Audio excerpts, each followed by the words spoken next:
തന്റെ അടിമ ശിഷ്യനായിരിക്കുന്ന യൂദ അവനെ ചുംബനത്താൽ ഒറ്റിക്കൊടുത്തു. ഒരു കൊടുങ്കുറ്റവാളിയെ പിടിക്കുന്ന പോലെ യേശുവിനെ പിടിച്ചു. ഹന്നാവിന്റെയും കയ്യഫാവിന്റെയും ഹെരോദാവിന്റെയും പിലാത്തോസിന് മുമ്പിൽ യേശുവിനെ മാറി മാറി വിസ്തരിച്ചു. ഇവിടുത്തെ കോടതി ഒരുവനെ വിസ്തരിച്ചു. അവൻ നീതിമാനാണെന്ന് പറഞ്ഞാൽ അടുത്ത സെക്കൻഡിൽ അവനെ വെറുതെ വിടും.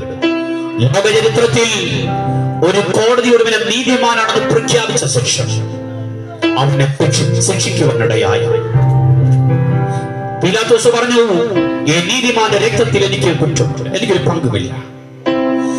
നീതിമാനാണെന്ന് വിധിക്കപ്പെട്ട ശേഷം ശിക്ഷിക്കപ്പെട്ട ഒരേ ഒരുവൻ യേശു ക്രിസ്തുവാണ്.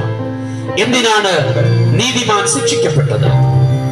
ഞാനും നിങ്ങളും നീതീകരിക്കപ്പെടുവാൻ യേശു നമുക്ക് വേണ്ടി പാപമായി മാറി. മരത്തിന്മേൽ